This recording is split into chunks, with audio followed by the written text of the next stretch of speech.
پارلیمانی انتخابات بالکل قریب ہیں۔ کرناٹک میں اس دفعہ کانگریس اور بی جے پی دو ہی ایسی پارٹیاں ہیں جو سخت مقابلہ کر رہی ہیں۔ جے ڈی ایس صرف 3 نشستوں پر انتخابات لڑنے جا رہی ہے اور اس دفعہ J D S B J P کے ساتھ ہی ہے۔ ایسے میں کرناٹک کے مسلمانوں کے پاس صرف 2 ہی آپشن ہیں، وہ یا تو روایت کے مطابق کانگریس پارٹی کو اپنا ووٹ دیں یا پھر روایت سے ہٹ کر بی جے پی کو چھپ کر ووٹ دیں۔ ایسے میں سب سے اہم مسئلہ کانگریس اور جے ڈی ایس کے مسلم لیڈروں کا ہے، جن کے پاس اس بار اپنی قیادت، اپنوں کے ووٹ اور اپنی طاقت دکھانے کا موقع نہیں مل رہا ہے۔ اب تک ریاست میں سہ رخی مقابلہ ہوا کرتا تھا، جس میں کانگریس، جے ڈی ایس اور بی جے پی شامل تھے۔ کرناٹک کے مسلمان عام طور پر کانگریس یا جے ڈی ایس کے ساتھ دکھائی دیتے تھے، لیکن جے ڈی ایس اب کھل کر بی جے پی کے ساتھ ہونے کی وجہ سے صرف کانگریس کے لیے اپنا ہاتھ اٹھا سکتے ہیں اور جے ڈی ایس ریاست بھر سے غائب ہو چکی ہے۔ ریاست کے 99% مسلمانوں کے سامنے بس کانگریس ہی مجبوری ہے اور کانگریس جان چکی ہے کہ ریاست کے مسلمان کانگریس کو چھوڑ کر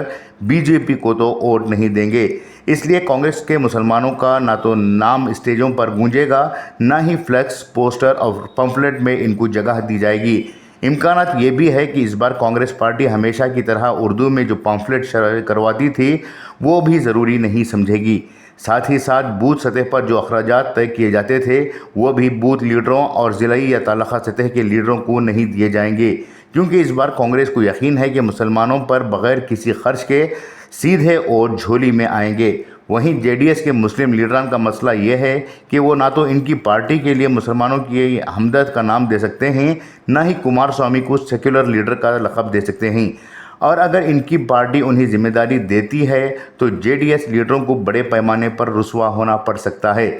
جن علاقوں میں بی جے پی کے امیدوار ہیں اور ان امیدواروں کے ساتھ جے ڈی ایس لیڈر تشہیر کے لیے جاتے ہیں، ان لیڈروں کے ساتھ مسلم لیڈروں کا نکلنا مشکل ہے، کیونکہ جے ڈی ایس کی آڑ میں راست طور پر مسلمان لیڈران بی جے پی کے لیے ووٹ پوچھنے کے لیے پس و پیش کا شکار ہو سکتے ہیں۔ اس دفعہ کے الیکشن ان لوگوں کے لیے بھی سب سے خراب ہیں جو اب تک مسلمانوں کے ووٹ دلوانے کے لیے گلی گلی گھوم کر سیکولر ووٹوں کو متحد کرنے کی بات کرتے ہوئے اپنی فیس وصول کرتے تھے، اور ان دلالوں کے لیے بھی یہ خسارے کا موسم ہے جو مسلمانوں کے ووٹ دلوانے کے نام پر امیدواروں سے اچھی خاصی رقم وصول کیا کرتے تھے۔ یہ لوگ اس امید میں تھے کہ مقابلہ اگر سہ رخی یعنی 3 پارٹیوں کا ہوگا تو ایک رخ کے پاس سے تو اپنی دلالی کی فیس وصولی جا سکتی ہے۔ یہ بات تو طے ہے کہ کانگریس پارٹی اب تک مسلمانوں کے ووٹوں کو بریانی سے تولا کرتی تھی، اب وہ بریانی بھی کانگریس کے منشور سے غائب ہو جائے گی۔ خصوصی پیشکش انقلاب نیوز، بنگلورو۔